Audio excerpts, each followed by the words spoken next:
novdalar. Shakli o'zgargan novdalar ikki xil bo'ladi. Shakli o'zgargan yer osti hamda yer usti novdalarga bo'linadi. Shakli o'zgargan yer osti novdalarga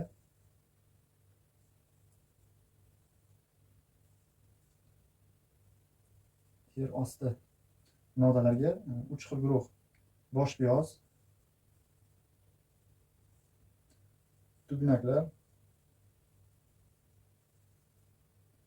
3 ildizpoya o'simliklari misol bo'ladi. Xo'p, shakli o'zgargan yer osti novdalari muhim biologik ahamiyatga ega. Ular o'simliklarni noqulay vaziyatlardan himoya qiladi hamda ularda oziq moddalar to'planadi ko'p miqdorda va ular o'simliklarni vegetativ yo'l bilan ko'payishiga xizmat qiladi. Xo'p, bu ildizpoyalarda ham kurtaklar hosil bo'ladi. Bosh piyoz, tuproq orasida piyoz hosil qiluvchi o'simliklar bosh piyoz deyiladi. Bosh piyozni uzunasiga kesib qaralsa, uni tubida kalta poyani ko'rishimiz mumkin. Kalta poyani asosining pastki qismidan qo'shimcha ildizlar hosil bo'ladi. Yuqoriga esa seret barglari, ya'ni shakli o'zgargan barglar hosil bo'ladi hamda kurtaklar hosil bo'ladi. Vaqtlar o'tib bu kurtaklardan barglar hamda gulpoya va gulpoyadan to'pgul hosil bo'ladi. Xo'p, tugunaklarga kartoshka hamda topinambur misol bo'ladi. Tugunaklarga kartoshka hamda topinambur. Xo'p, kartoshkani ko'rib chiqamiz. Kartoshkani tugunagi yer osti novdasidan, yer osti poyasidan hosil bo'ladi. Kartoshkani tugunagi deyarli yumaloq shaklda bo'ladi va unda juda ham ko'p oziq moddalar, asosan kraxmal juda ko'p to'planadi. Kartoshka tugunagida ham uning chuqurchalarida yoki aytamiz ko'zchalarida kurtaklar joylashgan bo'ladi. Bu kurtaklar asosan tugunakni uchki qismida ko'proq joylashgan bo'ladi. Shuning uchun kartoshka ko'proq uchki qismidan ko'kara boshlaydi.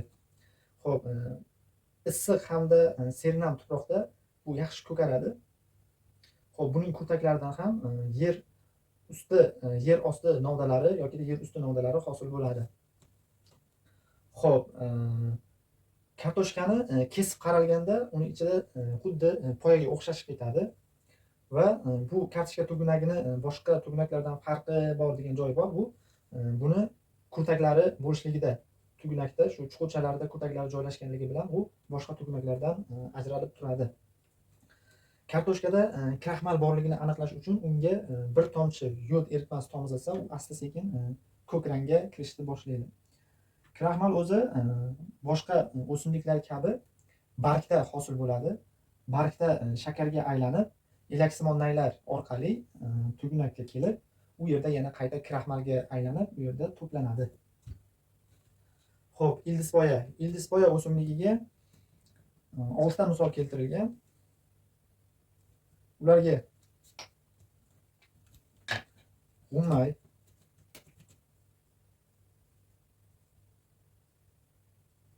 qamish,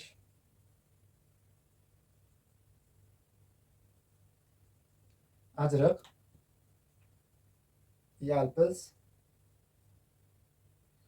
gulsafsar va shirinmiya o'simligi misol bo'ladi.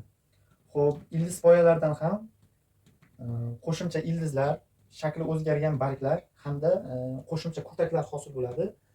Ma'lum vaqtlar o'tib, o'sha kurtaklardan yer usti novdalar hosil bo'ladi. Ulardan g'ummayda aytib o'tgan, bu sug'oriladigan o'simliklarga juda ziyon deb ma'lumot berib o'tib ketgan. Xo'p, endi yer usti novdalarga 3 ta misol keltirilgan. 3 ta. Ularga qulpinay, 2 do'lana, 3 bodring o'simliklari misol keltirilgan. Bularda shakli o'zgargan yer usti novdasi qulpinaylarda jingalaklar,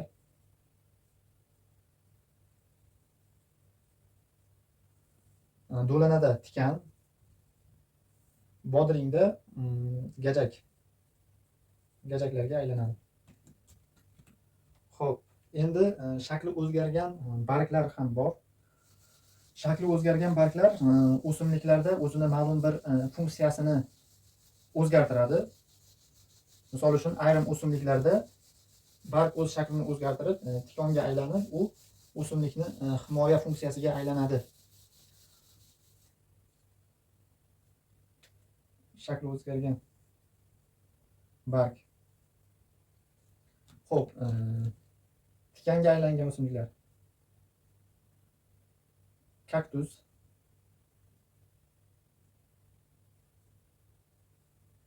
zirk hamda akatsiya o'simliklarida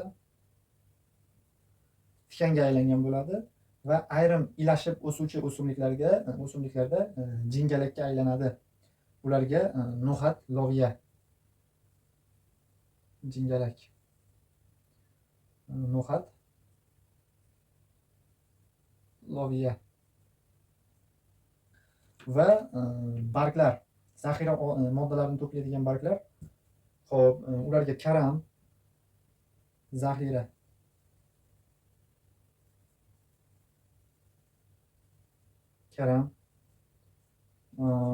aloe,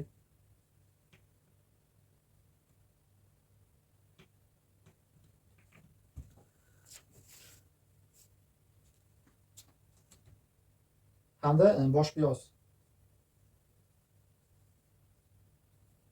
Bu o'simliklarning barglari etli bo'lib, ularda zaxira oziq moddalari to'planadi.